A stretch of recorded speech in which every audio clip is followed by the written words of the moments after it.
Hello, my name is Aaron, and I've watched entirely too much Star Trek. And my name is Clara, and I've watched none. These are the voyages of the Friendship Enterprise. Its continuing mission to boldly go where I've never gone before.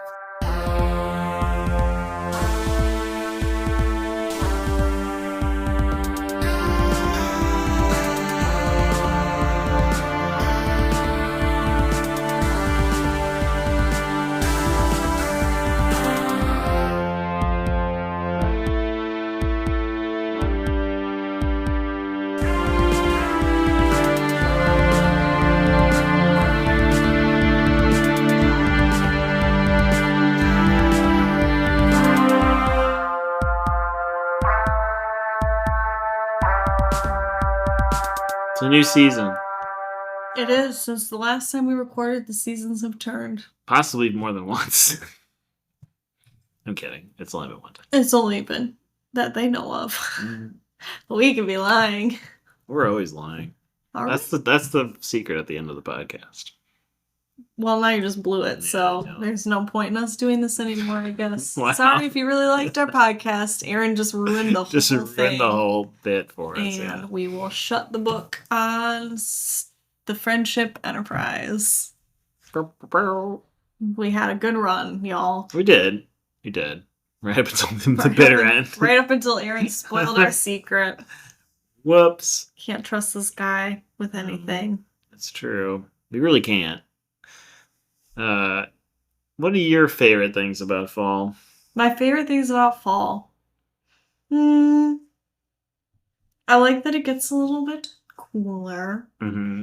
I like being able to wear sweaters and, more importantly, long pants. I don't like wearing shorts. Never been very comfy in a pair of shorts. What is it about shorts that bothers you? I don't know. Well, they're just not that comfortable, really. Yeah. Like, women's shorts. I don't know. They're short. Never tried them. Your thighs are always sticking to things.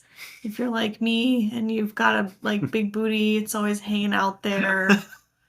Sticking out things. I just don't feel very secure in shorts. That's fair. So I like a linen pants situation in the summer if I can help it, or like a skirt. Mm-hmm. I'm fine with skirts, but there are a few shorts, you have to wear shorts sometimes. Yeah. The time comes when eventually you must wear shorts, but you don't go for a jog in your linen pants. No, surprisingly, I don't jog in my linen pants, but so I like the opportunity to cover up a little bit more in my clothing attire. Mm-hmm. I like sleeping in the coolness, so I like to be bundled up under my blankies in the fall. We switch out our bedding seasonally, so I know fall has hit when we change our summer comforter for our fall-winter comforter, and I like that. Mm-hmm. Yeah. Mm-hmm. So the cooling of the weather and all that kind of comes with that I enjoy about fall. Like the smell of fall. Sure. We all know that smell. There's always one day in September when all of a sudden you are walking down the street and you're like, oh, it smells like fall. Even if it's not fall yet, exactly. It's like that rotty, leafy. Yeah, it's death. Smell. It's a smell of death. It's good. It's great. Yeah. Yeah. That's what I like about fall. That's what you like about fall? Okay. What do you like about fall? I like that it leads into winter. So you don't like further fall. Coziness. You just like... I just like... winter. What are your thoughts on losing light? I don't love it, but as someone who also doesn't like to leave the house, I don't particularly mind it. This is very controversial. Everybody complains that the light starts going away. I love the light in fall. I like fall. Winter makes me sad when I leave for work in the morning and it's dark, and I come home from work and it's dark. Yeah, winter is never see the daylight. Winter's a little too much darkness for me. It's hard when the sun goes down at 5 p.m. Yeah. That's rough. Yep. But fall, especially where we are now, early October, the kind of sun up at 7:15, sundown at 7:15 is about right for me. Yeah. It works really nicely with my circadian rhythms as someone who goes to bed kind of early. I love it. Mm-hmm. I love the light in fall. Love the quality of light in fall. It's fading a little. It's it is. good. It's good. So you like what fall portends, which is winter. I Yes. like fall, autumn, if you're listening from England. Autumn. That's right. And if you're listening from Australia, you have warmer weather on the way. Yeah, if you're listening from Australia, it's spring. Sorry. Yeah, sorry. It was totally irrelevant to you. It's mud season. Well, I love mud season. Yeah, you like spring, don't you? I do like spring, yeah. I don't mind it. There's aspects, people always say like, I hate summer, I hate winter, whatever. There's aspects of all seasons that I like, and all seasons get tiring. Yeah. Yeah. Well, I'm a man for all seasons.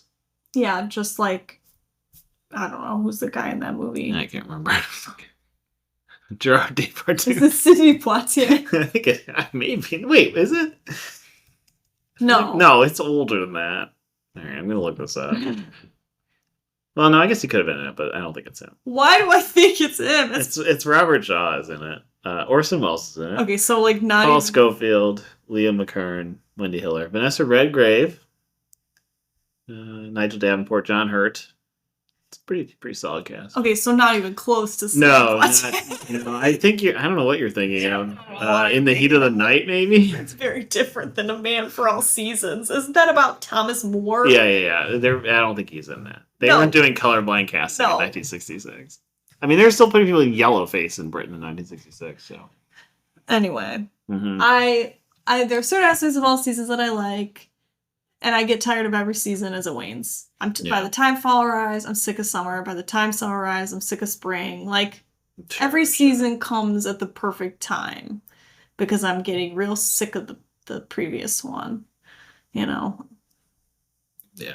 I get it. I like fall because I watch X-Files a lot during fall. Sure. Spooky. You like a spooky thing. Some people like pumpkin spice shit. We don't. Well, no. We do not. I like pumpkin things. Yeah. I like a pumpkin treat. Certainly. Yeah.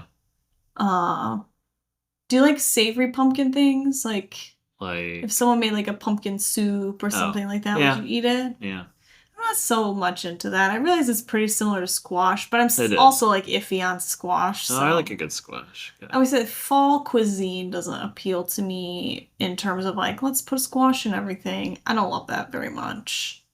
But I like soup, I like, if Sunday rolls around, you find me making a sauce. I'm always making a sauce on Sunday. No one else busy in the kitchen. Wow. And you can't make you can't make your ragu in the heat of July. That just doesn't work. No, it's true. Yeah, I hate to use the stove in the summer. So. I like fall and winter for those reasons. I like it because women start wearing those big dumb hats. What big dumb hats do women wear? Those big brimmed ones that are popular now. They're all Instagram influencers wear. Oh. You know what I'm talking about. Yeah, like Christian moms. Yeah, it's like this replaced the Mother's Cross from Nazi Germany. Yeah. They wear if you go to like a mega church, you all wear these like big dumb hats. Yes. I know. I don't know. It's in like tall boots. I don't even know what kind of hat it is. It's like a cowboy hat with a flat brim. Yeah, it's a flat brim, and like the top is smaller than a cowboy hat, right? Like it's like rounded. But I can tell you for sure, if I wore one of those hats, I would look stupid as hell. That's because everyone does. You know where they don't wear a lot of hats? The moon. Starship Enterprise. Oh. Not a lot of hats being worn on the Enterprise. Not uniform. Although they wear many hats, metaphorically. They do. Because they have a lot of different jobs on the Starship Enterprise. But do they change jobs very often? I don't know. Sulu was a botanist for a while, and now he's like a cat's paw with Kirk. That's true. Yeah, so we watched... Tomorrow is Yesterday! Thank you, Aaron. You're welcome. And... what was the name of this? Court Martial! Less exciting. Yeah. More, pretty on the nose that no one was really... surprised by that? Very, like, creative. No. They were like, what do we call this one? Court Martial. I mean, they could have called it... no. I was trying to make a joke on witness for the prosecution that involved, like, sex, but I couldn't get there. I was gonna try to make a, like, Jane Eyre joke. Madman in the Attic. Not to spoil too much, but... I mean, yeah. Anyway. We'll talk about that. We'll talk about it. So tomorrow is yesterday. Aaron, tell us a little bit about tomorrow's yesterday. This is the first time travel episode in the series. Yep. In the whole series. They have time traveled, but there's no this episode is like the that, first like, episode that's like it. really, like that's the whole premise. That was going to be one of my questions. Was like, how often do they time travel? A lot.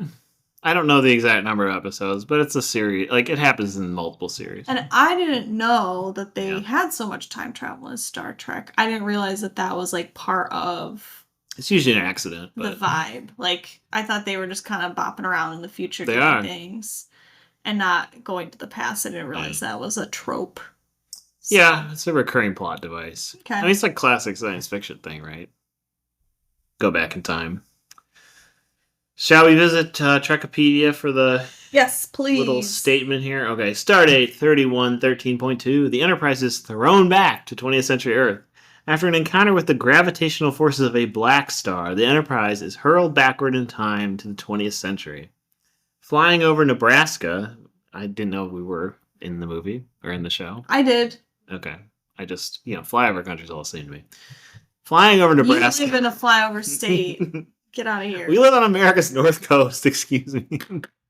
Flying over Nebraska, the starship is sighted and classified as a UFO. And Air Force pilot Captain John Christopher photographs the Enterprise with his jet's wing cameras. When his jet is accidentally destroyed by the starship's tractor beam, he is transported aboard. After first deciding that it would not alter history if Christopher never returned to Earth, Spock then discovers that Captain Sean Joffrey, actually it's Jeffrey, but it's spelled Joffrey, Christopher, the pilot's as yet unborn son, will lead an important expedition to space. This leaves Kirk and the crew with 3 large problems: retrieving the film that shows the Enterprise in Earth's atmosphere, getting the pilot back where he belongs, and returning to their own time without changing history.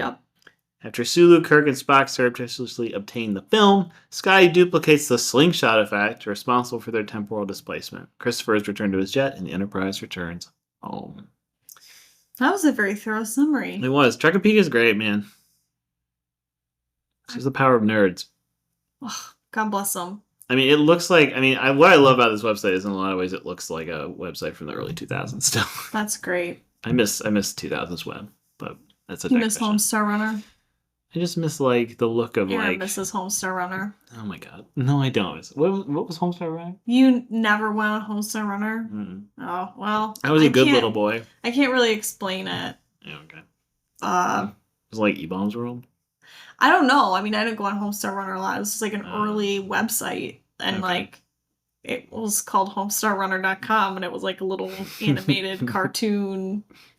Like, nothing really happened. I don't really know. Seinfeld website. He kind of. I don't really know what was going on it, but... I just miss Netscape. My sister was really into it. Okay.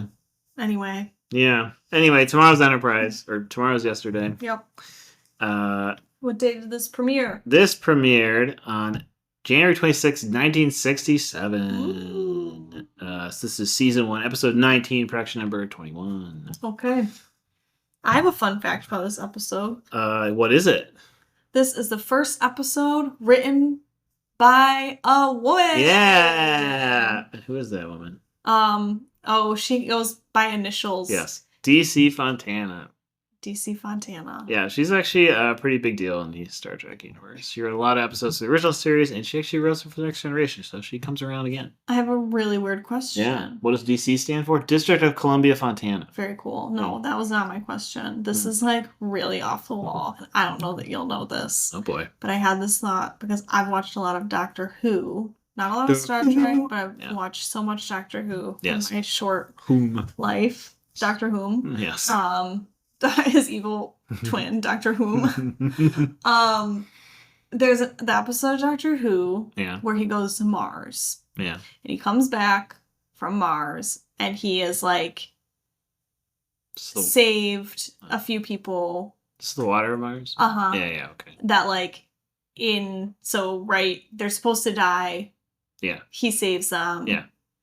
And the Captain Adelaide Brooke has a granddaughter. Her name is Susie Fontana Brooke. Do you think that they gave her that middle name because of this woman? Probably Do you think not. Doctor Who knew about Star Trek? I feel like there's a rivalry there that would preclude that from happening. But maybe. Because Fontana's a really weird It's an unusual name, yeah. And it's weird that they included it. Yeah, no, it's unusual. But I don't know. I feel like there is like a little bit of a rivalry. Although there's been crossovers in comic books, so maybe. And also, like, Doctor Who and Star Trek are so different. I know. I think the rivalry is more the fandom. Fair enough. Well, this person, meaning me, likes both. Yeah, because they're very different. Yeah. But yes, you're correct. First written by a woman. Ladies can do stuff now. Ladies can do stuff now. Speaking of ladies can do stuff now, there's something kind of from all these episodes, but I thought about it for these last two. I don't really know why. And this is probably just like the sort of gender politics of the 1960s. Sure. I love it. I think some people would probably be like, ugh. Is it the cool stingers that the women get every time they show up on screen? Yeah. No. I mean, that's very funny. But it's like these women who work on the Enterprise are like unapologetically feminine. Yeah. Like, Uhura has her, like, green earrings that she always wears, and her nails are always done. They'll have, like, tights on. In the next episode, they, like, interview, like, that one woman, or, like, she's, like, a witness during Kirk's trial. Yeah, I know what you're talking about, yes. And she has, like, this really, like, incredible, like, eyeliner situation, like, full, beautiful makeup done. They always have their hair, right, like, done up really fancy.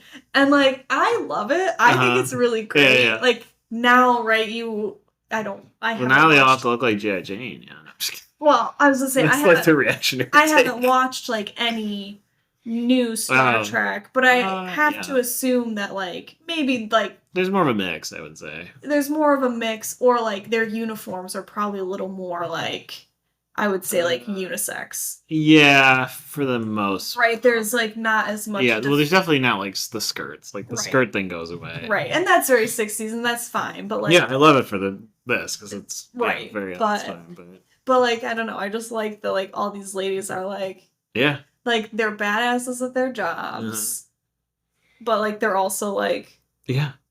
Fancy women. And I think it's great. They're bucking all these stereotypes that you have to wear a power suit so that you look like a man. So that people will take you seriously. That I do like about this show. Yeah, I love it. So I noticed. I've noticed other things about, like, you know. Yeah, I mean, some of the other stuff's not great, but like I always talk about, like, Uhura's nails always they're incredible, done, and, like, the pink lipstick. There's some in the pretty solid lipstick in general. God Complex episode or whatever. So, yeah, I like it a lot. Yeah. I'm a fan. It's something I'm very appreciative of. I just have a lot of questions about this episode. Sure. So, like, when the Air Force sees the Enterprise, they're immediately like, it's a blip. It's a UFO. Yeah. If you saw a blip, if you worked for the Air Force and you were scanning the radar or whatever they do, and you saw a blip, would you immediately think it was a UFO? Probably. Maybe not. A seagull, a goose. And I'm assuming there's a reason that they're just, like, not engaging with the fact that this is the Cold War. Yeah, there's not a whole lot of... There's no, like, oh, maybe it's the Soviets. Yeah. Which I think would be the first reaction. In 1967? Yeah. Probably. So I'm assuming that they're just like, yeah, we're not gonna go there. I think so, which I was a little surprised by, like, pleasantly. But yeah, I was pretty surprised by it. Because it's very easy to make this episode into, like, a Cold War hysteria. 100%. 100%. But they definitely did not. I think they did a pretty good job of not, actually. Right. I mean, it's more just about, like, the UFO stuff. Yes, like the aliens. Yeah. Little green men. Yeah, green men. Little green men. Green men, not gray men. I said green men. Oh, I think you said little gray men. No, the grays don't come till later. That's a different kind of alien. That's a different kind of alien, yeah. They're the kind that'll probe you. Yeah, the green ones, they just... I don't know what they do. Poke at you. The stick. No probe. Just no the probe. Poke. It's not invasive. Yeah. They have a little wand that goes. Oh, like, okay. But they don't have to stick it in anything. Ugh. That's what a probe is. I know, but you have to describe it for everyone in such nauseating detail. Sometimes I don't think you know how to make a podcast. I think I do. Yeah, so I assume it's a deliberate choice. Yes, 100%. Okay. And we've had like other Cold War episodes before, right? That were disguised Cold War episodes. Like, was it Balance of Terror, the one with... Yes. Yeah. So, yeah, we've had them before. And we do get a mention of nuclear warheads briefly. Yeah. So like, I have it's a question there. about that, because you're smart. Did they have nuclear warheads on planes? On like fighters? Yeah. I'm not sure at this point. That was like that raised my little antennae when they're like, they could be armed with nuclear warheads. It's like, on a fighter jet in 1967? Don't think so. That doesn't seem right. But I'm not a like Jane's Armament kind of guy where I look at those books.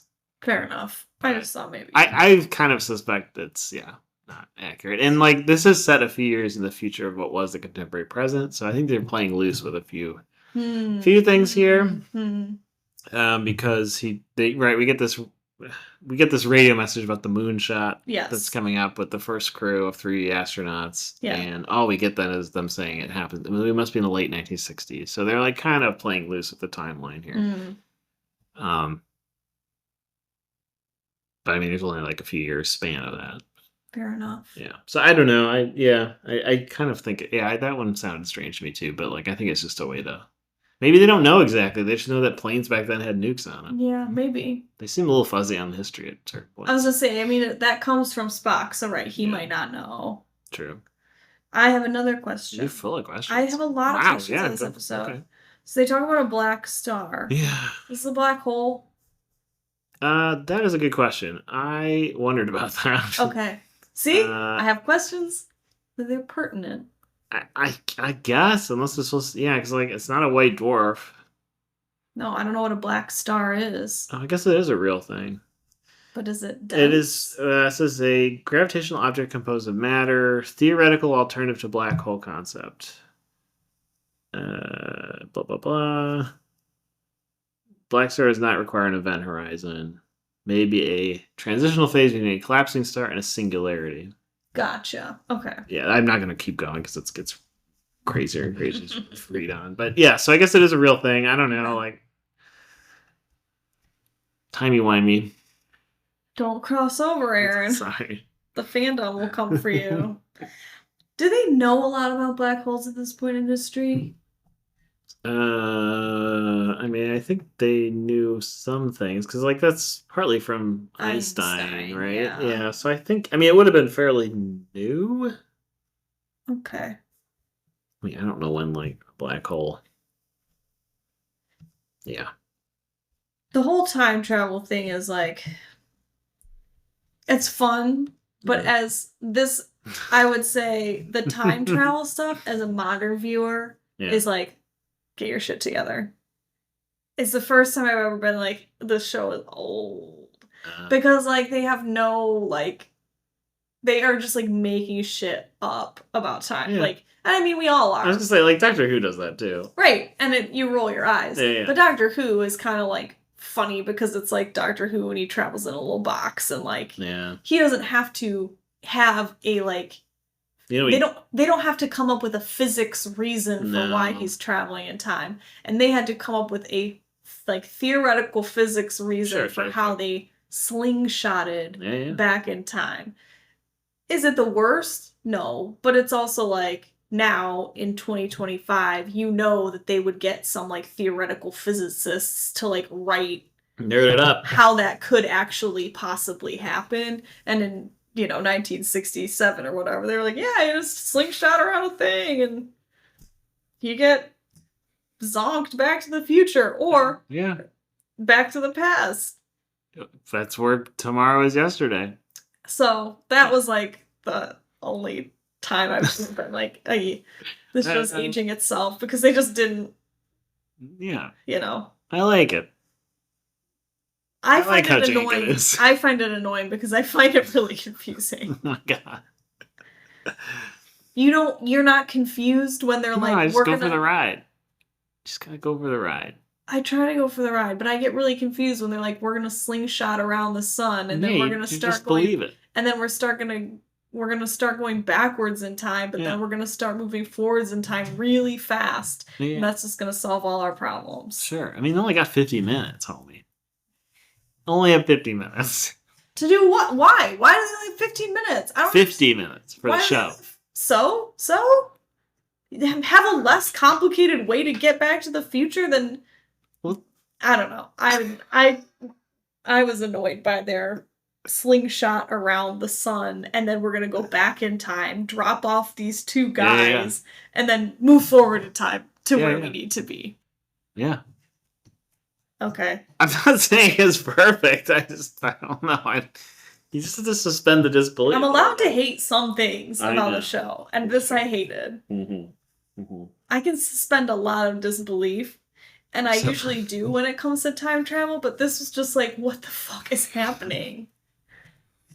It's very simple. They slingshot. Great. Great.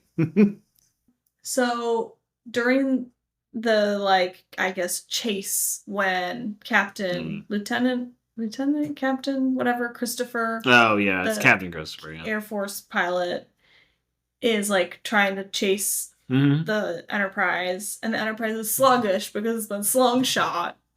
Yeah. And it can't go fast and escape him. It's dizzy. They get him in their tractor beam. Yeah. Before they put him in the tractor beam, though, yeah. Spock says to Kirk, this tractor beam could destroy his plane. Yeah. And Kirk is like, oh, okay. Tractor beams him. And then when he gets, like, his plane gets all messed up, and then they have to beam him aboard. Yeah. Kirk is like, oh, I didn't know that was going to happen. Sorry. Welcome. Oh, he tells him that, yeah. The guy that, right. Why does Kirk do that? If Spock tells him that his tractor beam is going to break up his plane, I have a theory. Wait, why does he tell him that, or why does he do it? Why does he do it? Okay. If Spock tells him it's going to break up his plane. I have a theory, but I don't know what you think.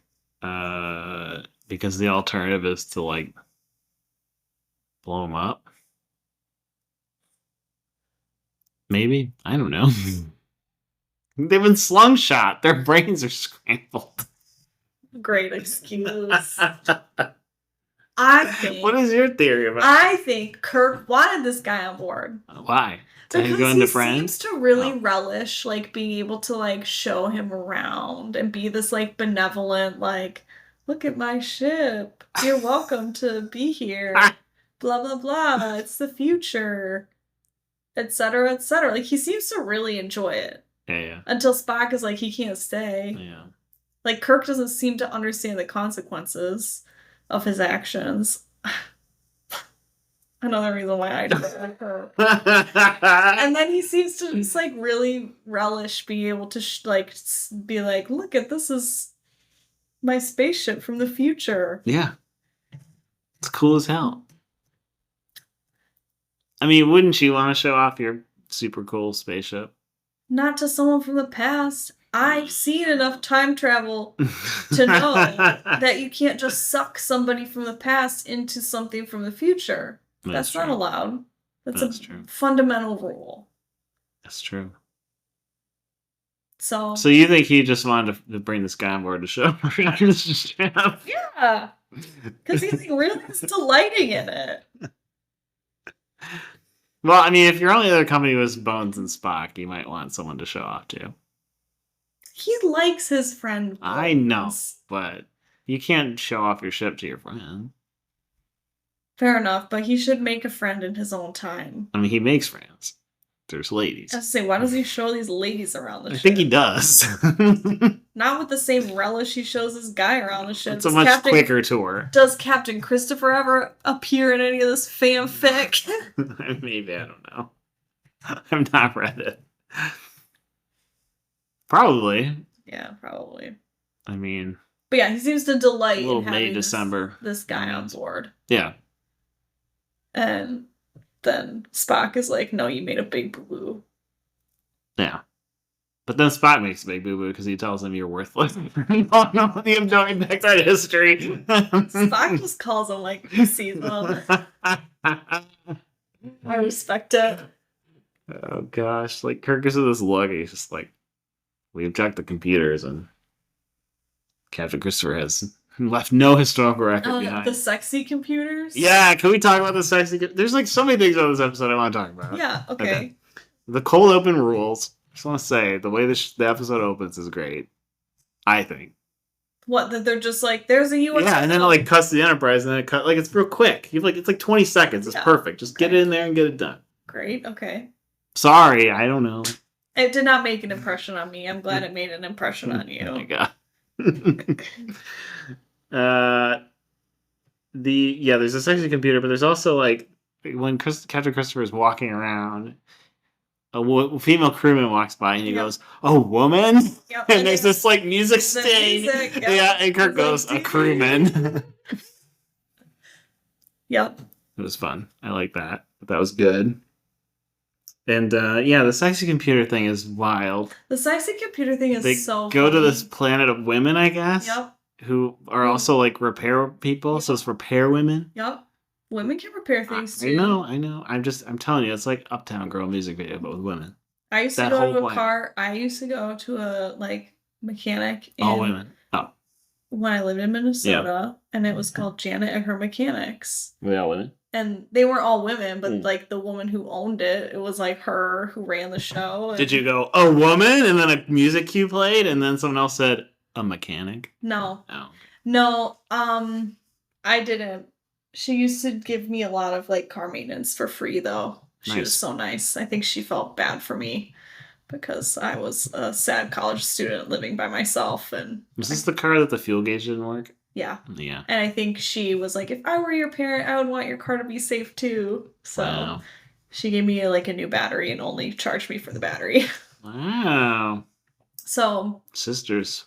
Maybe that's why they go to this all-female planet, because they're like, if you were my kids, I want you to be traveling in a safe station with a sexy computer. And also, here's your sexy computer.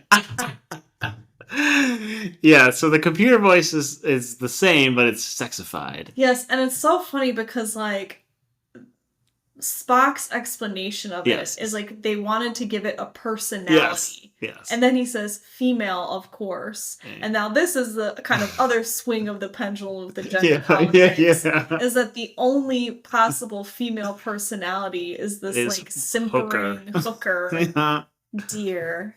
Yeah. But also, it's like sultry, but also like mommy. Yeah. Right. You can also tell, right, that it's like primetime television. They couldn't in the 1960s. Like the sexiest they could get was giving this thing a like sexy voice and adding dear to the end of everything. It's like if Leave It to Beaver's mom was like a little bit of a slut. Right. Yeah. So it's not real. I mean, it's like very funny.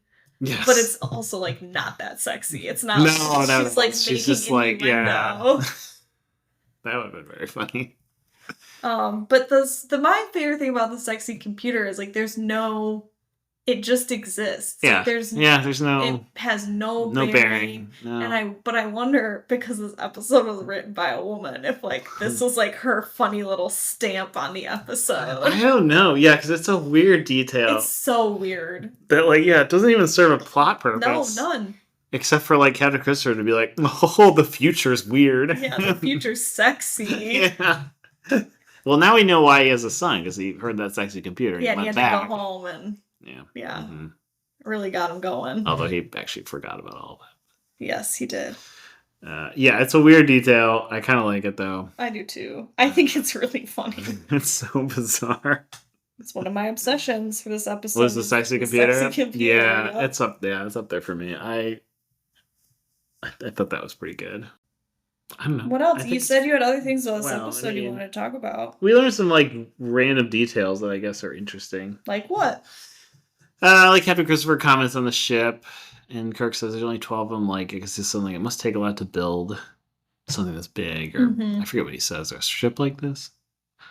And Kirk's like, well, there's only 12 of them in the fleet. And then he has to explain, like, so there's a lot of, like, military talk Mm-hmm. in this episode, where we learn a bit about Starfleet, Mm-hmm. that it's this combined service, is the term Mm-hmm. he uses. And yeah, there is kind of a paralleling between Kirk and Captain Christopher, I think. Yeah, and I wonder if that's why Kirk brought him on board. Well, I mean, He's he didn't like, I know want that, a though. friend. No. Like you said, I want a friend. We all want a peer. friend. I mean, you can't just talk to the sexy computer all day. Well, Kirk could, probably. He probably secretly loves the sexy computer. He looks a little exasperated, actually. Well, only in front of Spock. He has to. I don't know. I feel like he gets enough action that he's not that into the sexy computer. Fair enough. You know, like, he could just have, like, one of the yeomen show up and, like, talk sexy to him. Here's your brightly colored vegetables, dear. That's your assignment. Yeah, maybe. I don't know. But yes, we do learn some things about Starfleet. Mm-hmm. We get some good bone zingers in here, I feel like. Yep. He says something about, like, you're starting to sound like Spock. Yeah. He said, oh, like, no need to be nasty. Yeah, or if you're gonna be nasty, I'll leave, or something like that. Yeah. Which is very fun. We get some good Sulu action in this episode. Yeah, he karate chops a guy. Yeah. Mm-hmm. Do we know who the fight choreographer was? Was there a fight choreographer? I mean, I'm sure there was. I don't know who it was. Because they do incredible work. Well, you care to elaborate? I don't know that I need to. Okay. There's, like, a lot of fighting in this episode. There's a lot in this one. Punches are being thrown around. Kirk is, like, jumping. Yeah, like, is, like, thrown at one point, clearly by extras into them. Yeah, he, like, So there's no way he could jump sideways like that. No, so this is me elaborating, like, whenever he's in a fight, like, it's, like, very choreographed, right? It doesn't look like a fight, it looks like a dance. Yeah. Right? Yeah. There's, like, he's tucking and rolling, but, like... But he does, like, the door jam thing. Right, but he's, like, the way he's, like, catching himself, right? It's very practiced. Yeah. It's not... It doesn't look like it's effortful, you know? In fights, it obviously is supposed to look like it's a lot of effort, and this is just, like, him, like, swan diving into, like, a perfect, like, tuck and roll, and then he just, like, kips up and, like...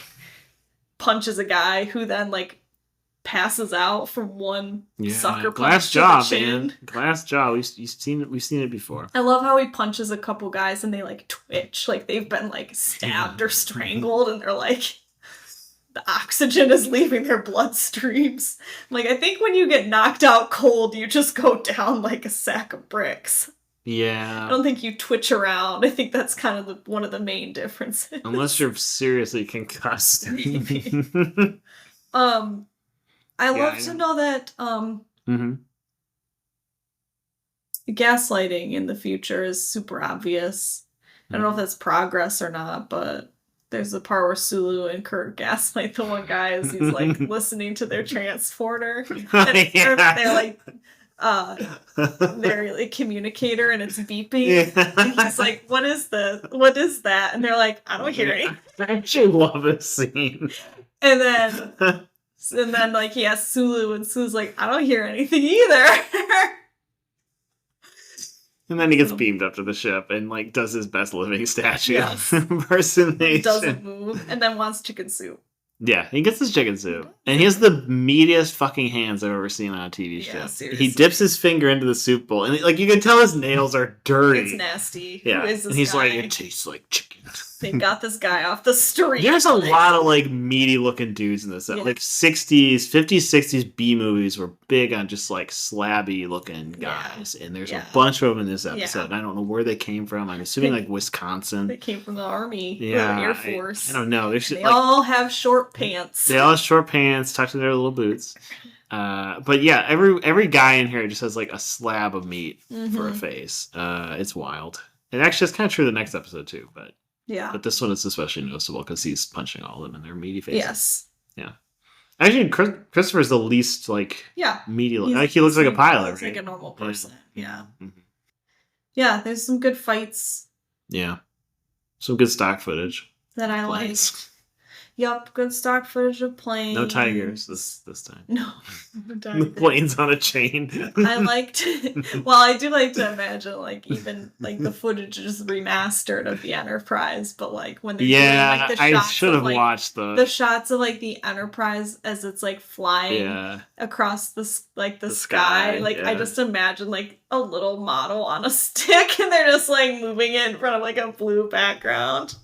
I know. I almost rewatched it with the original effects, but I didn't have the time. And then when they like cruise around the sun. Yeah, I mean the science is not there. My favorite thing about this though is like, yes, the science is really bad. I don't expect the science to be good, but if the science can't be good, make it simpler. Okay. Right? Like that's kind of my thing. It's like, yeah, of course the science isn't going to be good. Yeah. First of all, time travel, even now, right? We're like it's completely theoretical. No, I used to need a DeLorean. Yeah, it's true. It hit 88 miles an hour. And in 1967. Well, that's true. There wasn't a DeLorean. There was no DeLoreans, No. so time travel was an Edsel. really theoretical. Yeah, just tie an Enterprise to a DeLorean and get it cranked up as fast as it can go. Yeah. But if you can't come up with like a good explanation, and just keep it really as simple as possible. I guess. And the slingshot is simple, but it's the going back in time. Well, it's because they have to get rid of these guys. Well, I realize. I know. That's what creates the yes. Right, that's what layer. creates the issue for me. It's I know. They're like, we can use the gravity from the sun to slingshot, and breaking out of its gravitational force will propel us back to the future. Fine, whatever. That kind of holds water for me. But then they're like, no, it's gonna go back in time. We can get rid of these two guys. Yeah, I know. And, I'm not sure how it works. I'm not sure either. And I guess the theory is that somehow they time it just right that they can beam these two yoo-hoos back at precisely the moment they disappeared or something. Is this how they always time travel?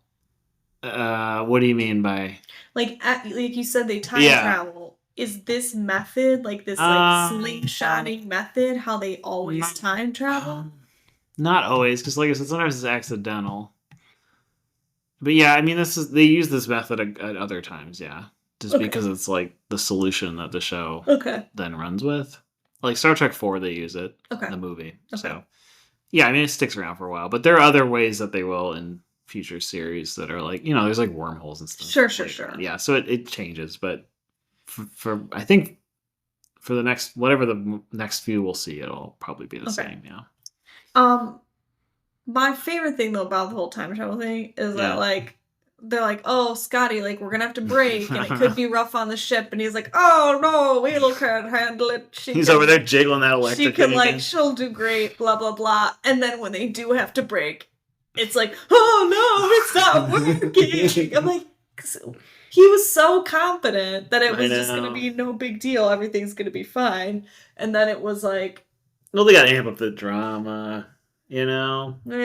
It's funny, because usually Scotty's the one who, like, under promises and then over delivers. Like that's his whole thing, right? He's like, I don't know if I can do whatever this is. Or you're asking me to do something impossible, or the ship can't do that, and he does it. So yeah, it's like the one time where he was like, oh no, so maybe that's why from here on out, he doesn't promise, And then he's like, oh no, I can't break. We're gonna end up 2,500 years in the future. Well, I mean, really, the Enterprise just needs ABS brakes.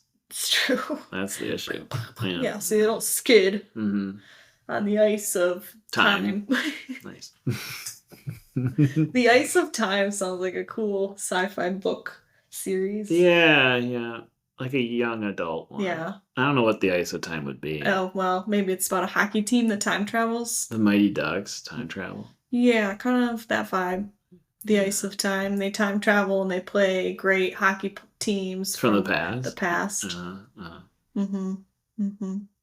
This is the Mighty Ducks slap shot. Nobody's trademark Clara McHugh 2025. Nobody steal this. I don't think they're gonna let you make a Mighty Ducks time travel. It's not gonna be the Mighty Ducks. Oh. I never said it was the Mighty Ducks. Well, I'm out. But it's a team. it's a hockey team. The Ice of Time. Strong seagulls. Yeah. Or Time Ice. No, Ice Time. I like the Ice of Time. Or Ice of Time is better. Yeah. Ooh, Ice Time is fun because that's Yeah, okay. Yeah, this is mine. Oh, I can't believe TM. Copyright. I don't think anyone's gonna steal it. You don't know, Aaron. There's someone desperate maybe out there. Oh, there's a lot of desperate people to write their book. I'm covering my bases. Screenplay, yeah. Will you cast a bunch of meaty-faced children? Yeah, the meaty-faced children I can find. The shortest pants. If their hands don't look like little mini hams. He looked like he'd been rooting around in the dirt. He did look like he'd been digging in the dirt. Yeah. Maybe he was. Could have been. Dirty boy. Wow. Good for him.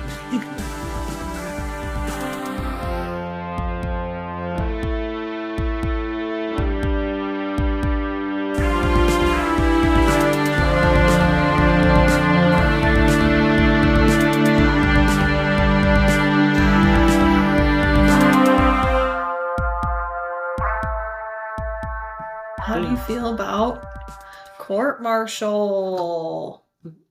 Yeah, this one I'm not sold on until like the final act. That's my take on it. Okay.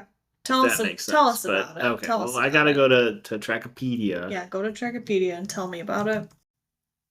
Story 2947.3. Sure. Kirk is recalled for a potential court-martial. During an ion storm, the Enterprise takes severe buffeting, and records officer Ben Finney enters the starship's ion pod to take important readings. Mm-hmm. When the storm makes it necessary to jettison the pod, Kirk follows normal procedure and warns Finney to evacuate. The pod is jettisoned, with Finney apparently still inside. The Starbase 11 Commodore L.T. Stone institutes a court-martial against Kirk after discovering that computer records show that the captain did not give Finney an adequate chance to escape from the pod. Lieutenant Shaw, the prosecuting attorney and an old girlfriend of Kirk's, retains the brilliant but eccentric lawyer Samuel Cogley to defend the captain. Although the evidence is against Kirk, Mr. Spock refuses to believe that his captain did not go by the rules. The Vulcan decides that the Enterprise computer evidence is wrong. He plays chess with the computer, winning several games, and thereby discovers the machine's programming has been altered. Finney is actually alive and hiding aboard the ship. Due to an old grudge, he'd hoped to fake his death to discredit Kirk. Yes, court martial. I think it's fun. This is episode 20, production number 15. Okay. For those keeping track, and it aired in February 2nd, 1967. Okay. Yeah, so this one's fun. I think it takes a while for it to get cooking. Yeah. For me. This one, the pacing was really pretty slow. It's slow, which the final act really works, I think. Yeah. But getting there is a bit of a struggle. As much as I love the random Cindy Lou Who daughter. We talk about her costuming and acting. Go ahead. So drag this girl. I mean, I'm sorry. She's probably doing the best she can. I don't know how old she is. She looks older than she's supposed to be. She looks older than she's supposed to be for sure. I thought she was like an adult woman until they were like, he's my papa. I mean, the thing is, she does not have a Wikipedia page. This tells you. And then they have her dressed like she's 6-year-old. But it's like a weird it's like Dr. Seuss meets Sailor Moon. Yes. It's a really weird outfit. Yeah. It's like a schoolgirl pleated dress. Yes. But she has this sailor bib thing on, and the shirt's kind of see-through.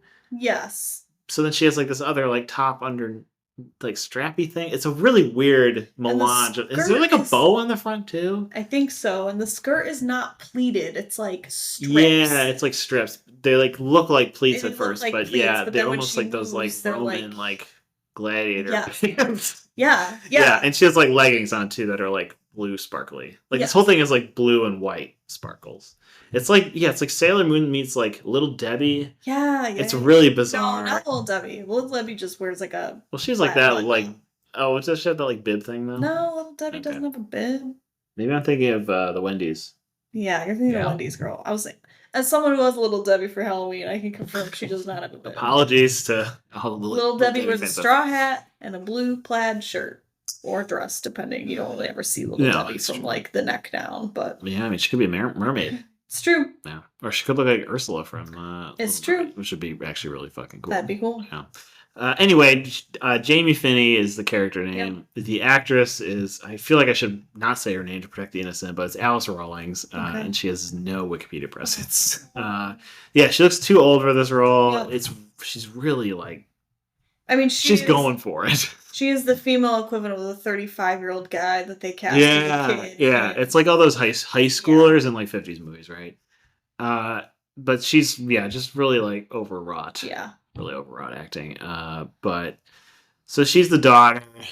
She accosts Kirk in this like fairly dramatic scene at the beginning. Yes. There's the Commodore, and so right away we get the sense that this is going to be, right. you know, you get the sense that there's like some drama between Kirk. Mhm. She's the one who makes it clear there's drama Yeah. between Kirk and Cat. because she explains. She's like, he hated my father. Yeah. He wanted to get rid of him. Blah, blah, blah, blah, blah. And I'm like, honey, if you're at all like your dad, he's justified. It's true. But Kirk maintains that they're like best friends. They've always been Yeah, good he says there's like a friends. falling out or whatever, but like, And they had a falling out, but it was for an honest reason. And then they're friends again, I guess. well, at least they're like professional, I guess. I don't know. But yeah, so the story comes out, right, that like Finney had fucked up when he was on duty and left some circuit open that could have blown up the whole ship. Yep. And Kirk fixed it and then reported it, and then like Finney never got a command.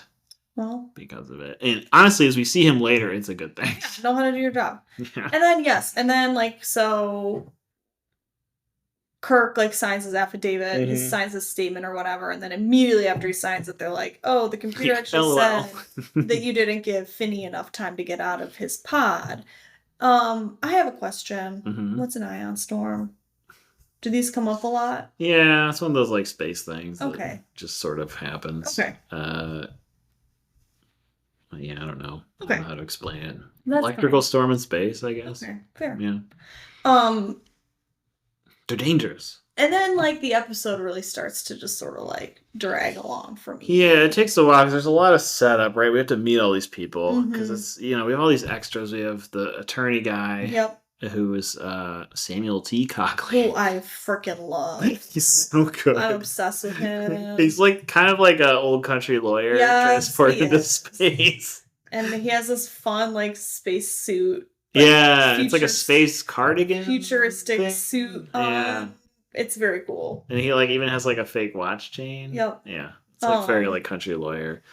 And then we meet what's her name? Lieutenant Shaw, who is the only age appropriate woman Kirk's ever been with. She might actually be older than him. Maybe. And she warns him. Yeah. She warns him like about what's gonna happen, and then he's like, "Well, you can defend me," and she's like, "Oh, I'm busy. I'm the prosecution." And then like 2 minutes later, it's like, "Well, I'm the prosecution." She does also a bad job, so you would want her to be your prosecutor. That's but more than just like losing. I watched this episode with my husband, who is an attorney. Is he a space lawyer? Though? He is not a space lawyer, but he does know a question that's leading the witness when he sees one. Oh my god, yeah, they're real sloppy with that. And every single one of her questions, I don't even know what leading the witness is, and I was like, isn't she leading the witness? And they play real fast and loose too with like hypotheticals and like witness speculation. Yes. And there's not a lot of space law is loose. Space law is looser than the sexy computer in the previous episode. Wow, way to shame the computer. You don't know what the computer's like. Okay, well. She just calls people dear. It doesn't mean she's putting out.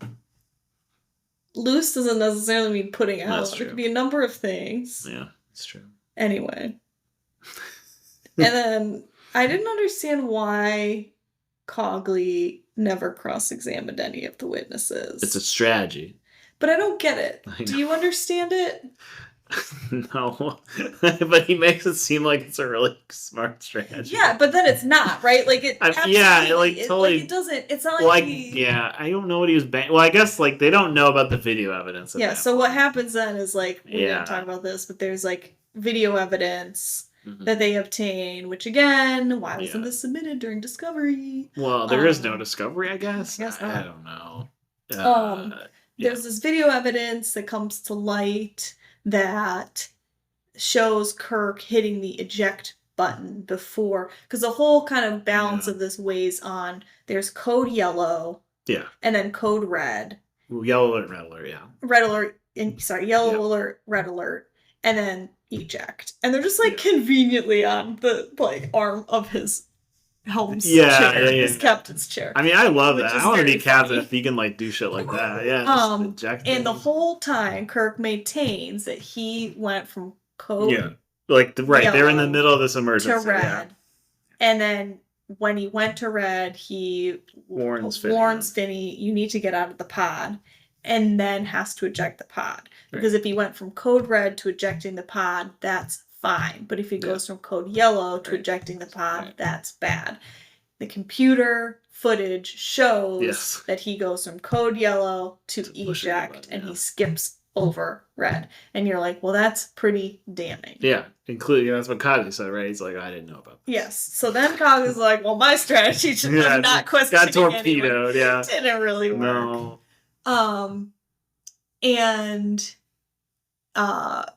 But then, like, Jamie has, like, a weird change of heart even after seeing this and is like, you couldn't have killed my father. Is it a change of heart or is she, like, in on it?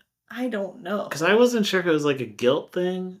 Oh, like she knows her dad's like she knows about the plot, sort of, and because, right, she begs him to just take the ground posting. Yeah. Instead, which is, like, humiliating enough, right? It's like the choice is either get, like, court-martialed and sent to space jail, I guess. Or he takes his ground posting, which, like, he won't do because, like, fucking sucks, man. Yeah. No one wants to be on the ground.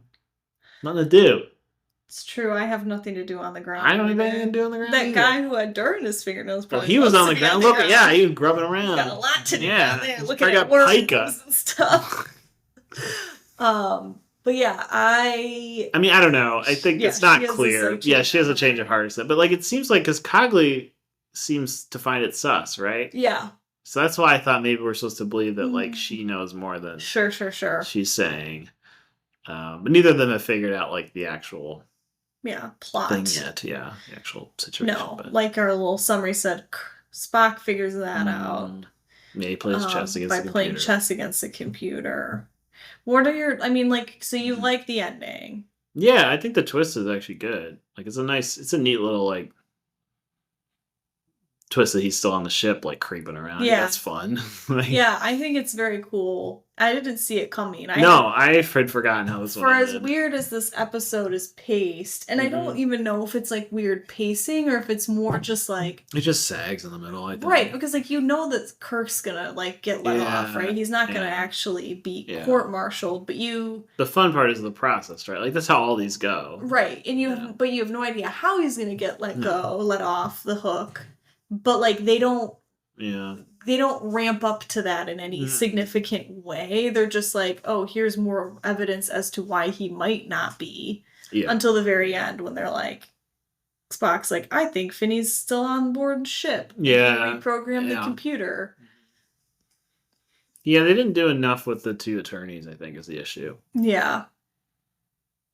Like, they didn't do a whole lot with her past relationship with Kirk. And what I thought they were, like, because they introduced it like it's going to be this thing. Right. This issue or something. Like, and it's gonna like not but it's really, not really. No. Like, she just warns him, which he's, probably not supposed to do. And then, like, at one point she gives him a look like that's kind of apologetic. But I think it's when she introduces the video. Well, right? and maybe that's, like, another, like, thing we've kind of talked about, how, like, Star Trek is sort of just women exist in this world and they're good at their jobs, and, like, it doesn't really matter that they're she's not that good at her job, but women, right? So like, maybe that's sort of part of that whole kind of shtick of the show, is like Kirk respects that, like, she's a prosecutor and, like, that's what she does and she's good at her job. Yeah, I mean, right. I mean, there's no, like... She puts aside... Because he doesn't really seem to hold any animosity towards her either. So maybe that's kind of part of what they're trying to do there, is just show, like, she does her job. Kirk doesn't really, like, hold it against her that she does her job and she does it well. Yeah. Yeah. I mean, it's clear there's still, like, affection between the two of them. Yeah, they kiss at the end. Well, yeah, and we get other, like, lines before that, right? When he asks, like, how long has it been? She, like, says the exact number of years and months or something, and jokes like, not that I'm counting or whatever. So, I mean, there's, I guess I would have liked to have seen more there with the two of them, or with him and Cogley, honestly. Like, just give us something to kind of sink our teeth into a little bit more in this middle section, because it's a little rough. Or even, like, Spock figures out from playing chess with the computer. Like, if they had some sort of, like, glitch in the footage, right, that made Spock go play chess, or made them, like, investigate further, right? That still would have given you something than just like, okay, well, this just is more evidence that Kirk is guilty. Right. So, yeah, it just... like Cogley's whole thing about like books. Yeah, they like don't do enough. They don't do enough with it, other than at the end he gives Kirk a book. Right. So like, there's just some things that, yeah, like this could have been a movie. Yeah, they could have explored more of these. They just even like the daughter like having this weird change of heart, right? You don't really know what's going on there. So yeah, there's just too many people involved that like you can't. Right, and then there's like the whole tribunal of guys who really the only one we care about is the Commodore, because everyone else is just sort of like a face to be up there. I will say, what a beautifully multiracial. I know, I know. Kind of this whole episode. I mean, it's not just like these like I know tribunal members. It's right now the HR Enterprise's HR officer. HR officer. I'm sorry, personnel officer. Yeah, she's Asian. Yeah, some Japanese descent, maybe Japanese. She doesn't have a name, so they don't give her a name. I don't think they give her a name. Right? No. Yeah. But yeah, there's like an Indian guy on the tribunal. Yes. Yeah, they did a great job, I think, casting from a wide pool in this one, which is wonderful to see in 1967 and today, but really wonderful in 1967 when I would say probably 90% of people you saw on a television screen were white. Yeah, very white. So, yeah, I like that about the episode. I also like that you learn like more about Kirk, Spock, and Bones's like, I don't know, credentials. Yeah, like, I mean, I do think that's very funny. They have those little like chips that they put in. Like, this is my CV, basically, and they put it in a little computer. Tells all the awards. Reads out all their awards. Yeah, it's like LinkedIn. So, like, that's very... Yeah, that's kind of cool. Like, you learn more about, what they have achieved. Yeah, and they all got little, like, medals on. Because they have their, like, dress uniforms on. Yes, yeah, they have their silk... ribbons, I guess. Their silk dress uniforms. Yes, so sassy. So beautiful and silky. How do you feel about the heartbeat dampener thing? What do you think about this? Because this is obviously the plot device to find Finney. Yeah. And it's clearly just a microphone. Yeah, that someone in production design was like, oh, jazz up a little bit. Yeah, like put a wrap on it. Yeah. So to go kind of into detail, because they don't talk about this on the. Yeah, in the summary. Yeah. Basically, to find Finney, once they realize he's on the ship, they beam all the crew to the planet. Yep. Except, like, the 7 of them and maybe, like, a few people in the engine room. Or transporter room, right? Yeah, transporter room. And then they have to, like, turn the computer on, and the computer can basically, like, hear all the sort of, like, sub-noise of the Enterprise, and it's everybody's heartbeats. And then McCoy has to... Or, sorry. Yeah, McCoy. Yeah. Bones, whatever, has to, like... Yes. Dampen everyone's heartbeat. He has this little device that like just holds up to everyone's chest. But then they're like, oh. Yeah, I know. Remotely dampen all the heartbeats of the train. And I'm like, well, why did they need this device in the first place? And then they just hear Finney's heartbeat, and then they go, Kirk goes looking for him. Yeah, and they pinpoint it to like a certain deck on the ship. Yeah. And during this whole point in time, they're also in free fall. They're very slowly. I don't understand why they're doing that. Can you explain that to me? Because there's no one in the engine room, so I think they can't run the engines. Okay. So that's what it is. Okay. Because they can't hold them. They can't hold their orbit. Okay. Because he says like, well, hopefully we'll figure it out before it becomes an issue. Basically. Okay. Yeah. There's a lot of stuff in here, like technical things that will never appear ever again. But then Finney has fucked up something. Yeah, he sabotaged something. So that they can't restart the engines. Correct, because he's on the engineering deck when they find him. Yes. Yeah. Okay. Yeah. So you're right. He's gone into one of the conduits. And... Yes, which is so funny. Yeah. When Kirk has to fix it, and he just starts pulling. Yeah, wires out. Because you think it would be oh, I have to plug things in, and no, it's just he's just ripping cords out of things, which is hilarious. Yeah, it's supposed to be I don't know. I honestly have no idea, but it's really great that he's not like, oh, I have to move these things around. It's like, nope, rip this out, rip that down, take this out, and just leave them. Yeah, and we also get like this crazy voiceover at parts. Yes, to like he's explain doing, what's going on. voiceover. Yeah, it like out of like nowhere, like in the third act, Uh-huh. there's all these like there's like at least two, right? Yeah. Yes, and another really choreographed fight. Where Kirk's shirt somehow mysteriously rips, and like ripped. How no and how the like very obvious fight double. Yes. Did you notice? Yes. Yeah. But yeah, like there's not that much other than like I liked learning more about their backgrounds, and it was interesting to learn a little more again about Starfleet and sort of how it works, I guess. It's fun to see more about the world. Yeah, it's fun to be off the ship and stuff, yeah. But yeah, it could have been better executed. Yeah, there's just a lot of dead weight in the middle, I think. But I liked it. Yeah, I mean, I enjoyed it. It wasn't like a number one for me. And there was even a soft focus smooch at the end. There was. How nice. Yeah. And then a nice little, like, joke between the gentlemen. Yes. I forget what it was, but I remember rolling my eyes. Yeah. I don't remember what it was either. Something about women, I'm sure. Something about a sexy computer voice? Yeah. She's no sexy computer voice. That's what Kirk said. Oh, man. Yeah. Are you ready to rate? I am ready to rate. All right. So tomorrow's yesterday. Your rating out of 10 tribbles. What do you give it? 6. I will also give it a 6. Okay. And court martial. 5. Yeah. We have 5.5. I really like the twist. Yeah. No, I'm going to say 5. I just like the idea of this guy creeping around the ship. I mean, that's very unnoticed. Funny. Like I said, like Bertha hiding in an attic. Or Anyon. Anyon. Yeah, 5. 5 tribbles. Okay. I did scroll through like the episodes. Oh, like that are coming up. Yeah, and even in like season 2, and I am very excited for several of them.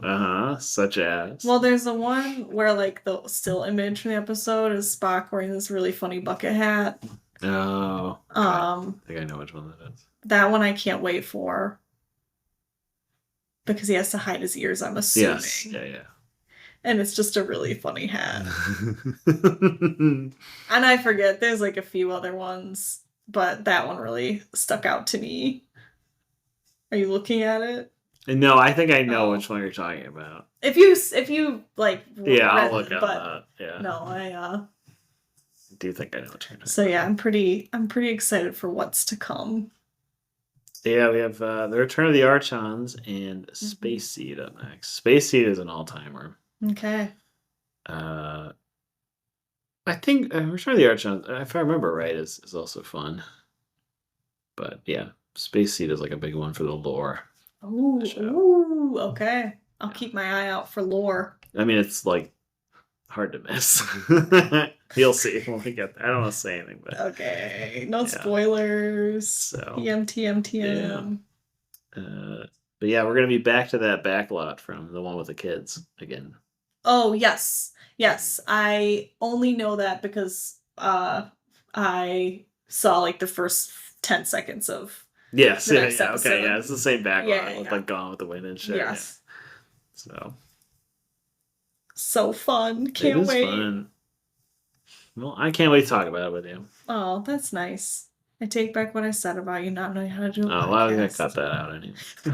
Because I know how to edit a podcast. That's true, I don't know how to do that. I mean, I don't even know if I know how to do it that well, but I don't know how to do it at all. You got me there. Well, is that it? Does it wrap it up? That wraps it up. Just try not to run into any black stars. Yeah, or he'll get slingshot. He'll get slingshot to the groovy 60s. That would be fun. That might be okay. Oh, it's Nebraska. You could get out of Nebraska. Can you? Yeah. Okay. All right. Then I'm back in. Yeah.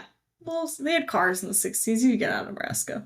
You could at least make it to Chicago. Yeah, I guess I think I'd go west.